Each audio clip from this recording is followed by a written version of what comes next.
พื่อไทย leads Democrat in สวนดุสิต party list poll with ภูมิใจไทย trailing the third place.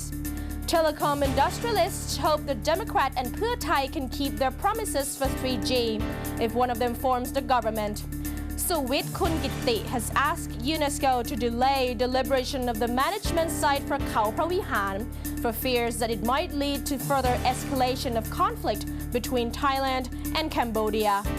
Update the news around the world with Anrawi Tangmi Sang and Patsurang Desha Putharangsi in Asean Newsroom.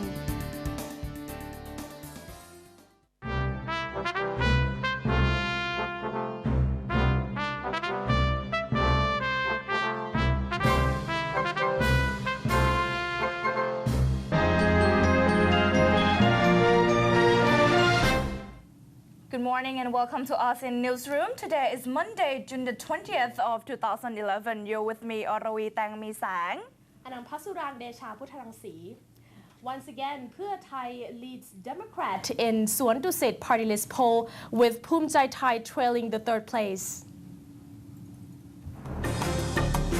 สวนดุสิต poll Ratchapat University reviewed its survey on Sunday showing the เพื่อไทย taking a lead against the Democrat in the party list candidates.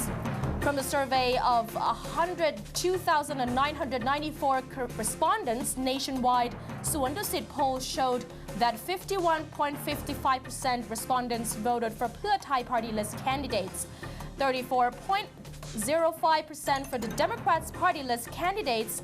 เพื่อไทย party led Democrat in most parts of the country except the South. ภูมิใจไทย party came third in party list candidates with 3.43%, followed by รักประเทศไทย with 2.48%, ชาติไทยพัฒนา with 1.60%. In this election, voters will vote for 500 members of parliament. Of these, 125 represent party list MPS and the remaining 375 constituency MPS. Undecided voters accounted for 2.38%, comparing to 1.41% for no vote.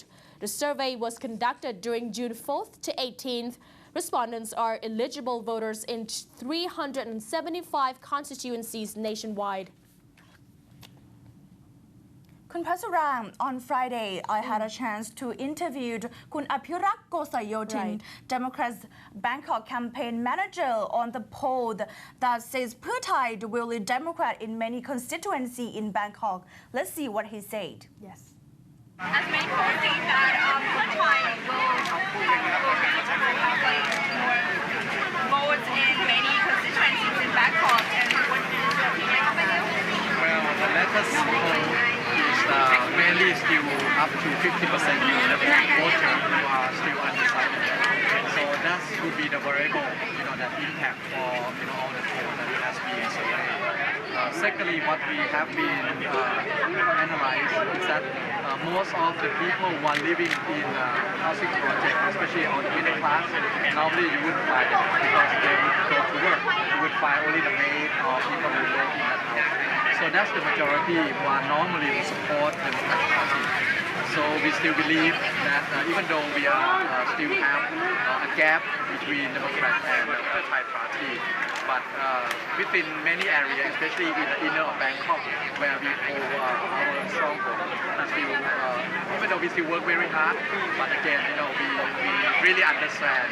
But the difference between the last election or many elections is still a very high percentage of people still undecided, partly because of their concern about a very serious, high competitive atmosphere of this upcoming election. And are you confident that Democrat will win? We will. We're still very confident. Okay. Thank you. ขอบคุณค่ะ Violence, fierce campaigning, and heightened conflict before the July 3rd election might lead the country to another political deadlock rather than paving the way out, according to the seasoned politician and an academic who warned yesterday. The ongoing violence, either through the killings of canvassers and protests and disruption of campaign rallies by supporters of rival parties, would undermine the legitimacy of the election outcome, veteran politician Suwat Lipta Panlop said. If violence is widespread during the campaign, it might lead to a political deadlock, as those who did not want the election to take place might take the opportunity to intervene, said Suwat, who was banned from politics after the 2006 coup. He is now associated with the Chat Patana Pheu Phandin party. Suwat said that the situation may lead the country to a confrontation which does not bode well for it. His preference is to call on all sides to help keep peace and order. He said all parties should campaign peacefully and they should avoid using personal emotion in their campaigns so that it would be possible to cooperate after the election and solve the country's problems. Asked to comment on the Democrat Party's plan to hold an election rally at the Ratchaprasong intersection, Suwat said the place did not matter as much as the content of the campaign speeches. We should reduce the atmosphere of conflict from now until election day. If the conflicts are too intense and people are killed, the situation may develop into a political deadlock, Suwat said. Suwat predicted that the next prime minister would come from either the Democrat or Pheu Thai because the two major parties had left the others far behind in terms of popularity. Democrat Party plans to hold its major election campaign at the Ratchaprasong intersection. The Democrat Party plans to hold a major election campaign on June 23rd at the Ratchaprasong intersection, the site where the Red Shirts staged an anti-government rally last year before government troops used decisive force to overpower them. Many people believed the Democrat Party chose this location to counter allegations that the Democrat was solely responsible for the 91 deaths in last year's unrest and rioting. Apirak Kosayotin, the Democrat Party's campaign chief in Bangkok, said the party has decided to pick Ratchaprasong as the site to talk to the voters over how to put out the fire for Thailand. It's the fire in the Thai hearts that are still burning and the country is still divided, he said. The Democrat Party is trying to win over the voters by instilling the fears of further upheavals if the Pheu Thai were to win the election. The Red Shirts, which support the Pheu Thai, clashed against the government troops in April and May last year. About 91 people died and almost 2,000 people got injured from the Red Shirts' protest. Ratchaprasong became the symbol of the Red Shirts' fight against the government. Apirak said the Democrat has no intention of creating further division in the society. He added that the venue only served as a symbol. Ong Aat Klam Phaiboon, another senior member of the Democrat Party, confirmed that the Democrat plans to hold the rally at the Ratchaprasong intersection in front of the Central World. He said the campaign would not affect the business sector or cause a traffic jam as the road will not be blocked. Ong Aat commented on the popularity poll that he is confident undecided voters may turn out to vote for Democrat and the results may change in the last 7 days before the election. Meanwhile, Pheu Thai party list candidate Weng Totirakan warned that the Democrat should not hold an election campaign at the Ratchaprasong intersection because it may hurt the feeling of relatives of those who died during the government's crackdown. He said Democrats should find a more creative way in campaigning. On Sunday, Red Shirts held a rally to pay tribute to those who died from the government's crackdown. The highlights of the event was the group planking, leading by Sombat Bunnam Anong, a political activist. It was a symbol to observe the loss of life of 91 protesters. Yingluck has asked the Democrat Party to address supporters constructively during their planned election campaign in last year's troublesome location. The Pheu Thai party's top candidate Yingluck Shinawatra commented on the Democrat Party's planned speeches on June 23rd at the Ratchaprasong intersection, saying that she would not interfere with the tactics of other parties. When asked what she thought about the Democrat Party changing its campaign site from near City Hall to the Ratchaprasong intersection, a prime business area in the capital, Yingluck said it is just a campaign strategy and that she personally wants to see campaigns conducted in a constructive way. As for debates with other political parties, the People's Network for Election in Thailand, PNET, is organizing a debate in which leaders of all the different political parties are invited to participate. Each party is obligated to choose an eligible individual to participate in the debate based on individual circumstances and common decency. Citing Yingluck's tight schedule, Pheu Thai Party has decided to send Olan Chaipravat, former Deputy Prime Minister and ex-chief of Siam Commercial Bank, to attend the debate on behalf of the party. But PNET said Olan could not make any promises to the public on behalf of the party and refused to accept him as a representative. Yingluck, however, said Olan is a member of her party's economic team and is also an executive member. Therefore, he is a suitable person to speak for her party. Moreover, Yingluck remarked that her brother Thaksin Shinawatra would just like to return Thailand only to attend his daughter's wedding at the end of the year, adding that the amnesty plan was a different matter and would be discussed based on the law.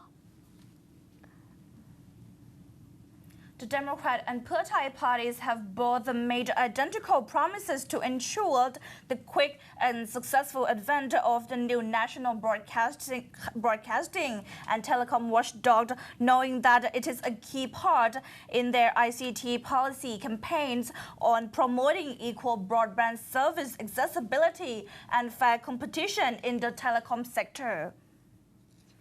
Telecom industrialists hope that the parties can keep that promise if one of them forms the government. They have been waiting for 3G spectrum licenses for years to develop nationwide wireless broadband service and to enable them to compete on the same fair licensing system. Currently, they operate under TOT and CAT telecom concessions on different terms and conditions.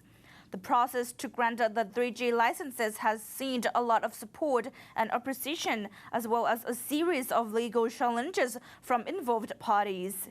But the telecom industrialists doubt if during this transit period to the NBTC era both parties could meet the promise to bring about the genuine fair treatment under the new government's policy for the industry, which has been known for its vested interests and politically linked business. As part of the Supreme Administrative Court's ruling last September on the Thaksin asset seizure case, the former premier was said to have abused his power to benefit the Shincorp empire founded by his family. The opposite government was also seen to be favoring True Corp, a charge that the government fiercely denies. One telecom industrialist said he wants to see the new government correct unclear rules and support the private sector to continue to move the industry forward with no favoritism toward any telecom operator. The Senate is expected to finish selecting 11 commissioners of the National Broadcasting and Telecommunications Commission, or NBTC, this year. If it fails to nominate the full commissioner quorum within a certain period, the government can step in to appoint candidates to fill the NBTC quorum. The Pheu Thai party is of the view that once the 3G licenses are available, the private concession holders will no more talk about the need to convert their existing concessions into a fairer licensing system. They will rush to bid for the licenses and let their concession terms end naturally. While waiting for the 3G licenses, both parties have vowed to widen broadband access service via TOT and CAT Telecom, who have a plan to roll out the 3G networks nationwide. And ICT industrialists said that instead of just trumpeting the campaigns of giving away free services to free telecom devices, both parties should come up with short and long-term plans to drive the ICT industry forward. Coming up next, Thai-Cambodian management at UNESCO and celebration of Aung San Suu Kyi's 66th birthday after the break.